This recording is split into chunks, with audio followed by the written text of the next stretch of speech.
આ ગણેશજીનો મહિમા એ છે કે લોકો અહીંયા પગપાળા ચાલવાની પણ બાધા લે છે. અનેક ભક્તો પોતાની સમસ્યાઓનું ચિઠ્ઠી લખી આ મૂર્તિ મારા દાદાને સ્વપ્નમાં આવીને પ્રગટ થઈ છે.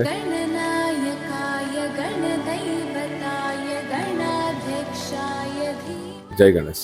મારું નામ પ્રતિક ગોસ્વામી છે. હું આ શ્વેતાળ ગણપતિ મંદિરનો પૂજારી છું અને આશરે આ મૂર્તિ મારા દાદાને સ્વપ્નમાં આવીને પ્રગટ થઈ છે અને હું આ ત્રીજી પેઢી છું જે આ ગણેશજીની સેવા કરું છું અને આ મારું સૌભાગ્ય છે જે આ દાદાની સેવા કરવાનો લાભ અમને પ્રાપ્ત થયો છે.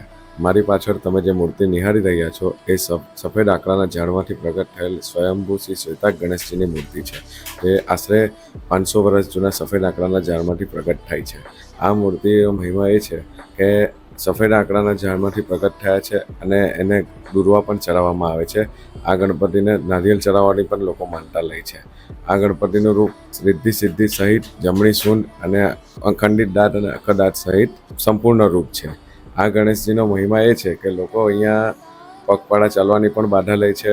અનેક માન્યતાઓ પૂર્ણ થાય છે, જેમાં લોકોને સંતાન પ્રાપ્તિની, લગ્નમાં આવતી બાધા તથા વિદેશ યોગ માટેની બાધા, અન્ય બાધાઓ પણ અહીંયા પૂર્ણ થાય છે. ગણપતિ દાદાને આખા વર્ષ દરમિયાન આ ગણેશજીના 10 દિવસ એવા આવે છે જેની અંદર એક મંગળવાર આવે છે.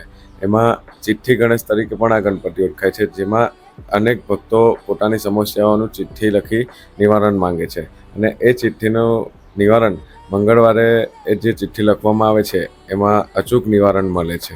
ગણેશજીના આગમનના 1 મહિના અગાઉથી જે ચિઠ્ઠી લખવામાં આવે છે એ ગણેશજીના 10 દિવસ દરમિયાન જે મંગળવાર આવે છે એ મંગળવારના દિવસે આ ચિઠ્ઠીઓ ખોલવામાં આવે છે અને અનેક સમસ્યાઓનું નિવારણ એ મંગળવારના દિવસે કરવામાં આવે છે. તારીખ 2/9/2025ને મંગળવારના રોજ અઢીમણ પાનનો પ્રસાદ અને 21 કિલો બુંદીના લાડુની મહાપ્રસાદીનું ભવ્ય આયોજન કરવામાં આવેલ છે. તો દરેક ભાવિક ભક્તોને દાદાના દર્શન કરવા અને પ્રસાદીનો લાભ લેવા માટે નમ્ર વિનંતી છે.